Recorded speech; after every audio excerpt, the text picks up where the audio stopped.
Hey, Hannah Mouse One here. Welcome back to another paper clay video.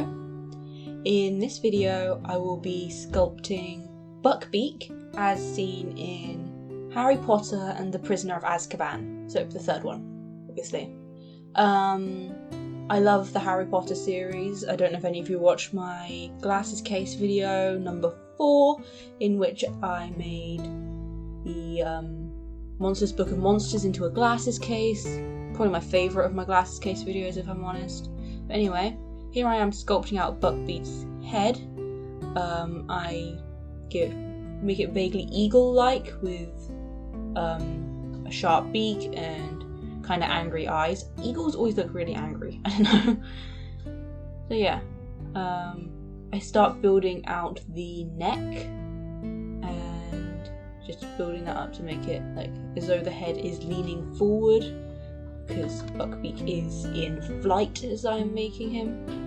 I think this might be my first proper animal-ish sculpt I made. I mean, you could debate whether Pokemon are animals or not, but this is the first indisputably animal thing that I've made, I think. Are Pokemon animals? Monsters? It's pocket monsters. Is a monster still an animal? I don't know. But anyway. Yeah. So here I'm doing the legs. The front 2 legs are like eagle talons and the back 2 are horse legs. I also do wings. This sculpture had a lot of very long, thin pieces, which can be quite temperamental when you're working with paper clay. Like everything wants to snap and break and everything. But you just have to be careful and let things dry before you manhandle them too much. I build out the back of the head, and then I build a miniature version of Harry riding Buckbeak by just basically sticking a bunch of blobs on top of each other. I'm sorry if you can hear the washing machine in the background, it's pretty loud. I don't know if you can hear that, but sorry. I just needed to get this audio recorded, and I knew if I didn't do it now then I wouldn't get it done in time. So yeah, you're just gonna have to put up with the noise, I'm afraid.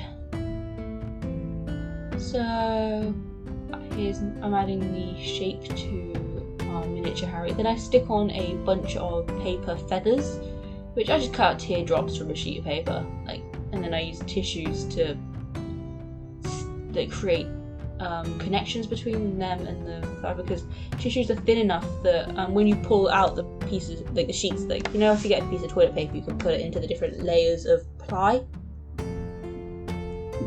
That's what I did, and it makes a really thin thing which can hold pieces together but isn't visible. So I use that a lot when I'm sculpting, to blend pieces together and make things have good form and stuff like that.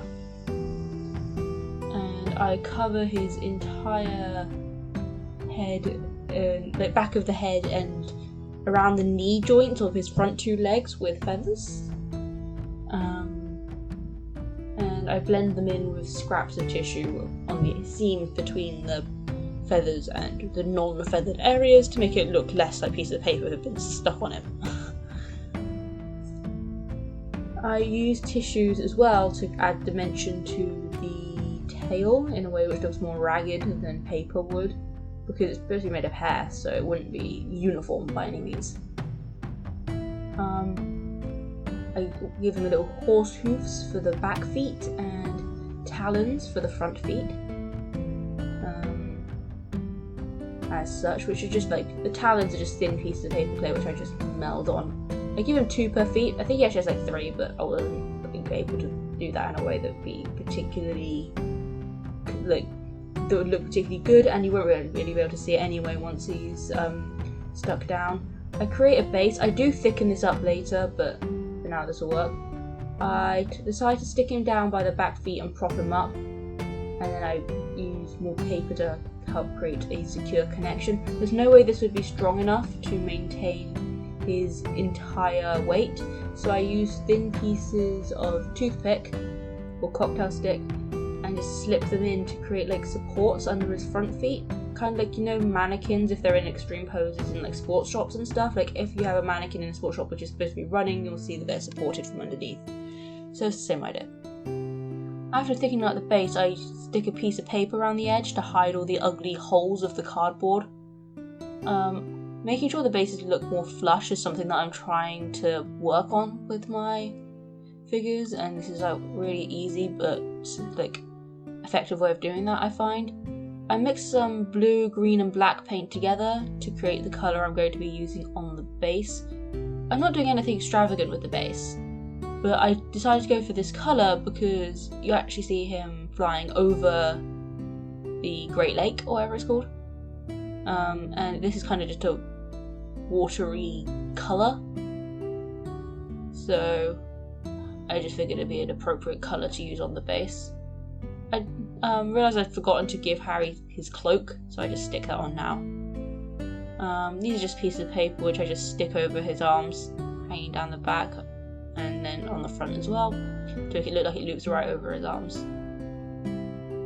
I darken up my grey colour and paint everything, all the feathers like on the wings and the back legs and some of the feathers on his head. I'm painting everything about 5 shades darker than I'd like it to be because my grey paint lightens as it dries, which is really bloody annoying, but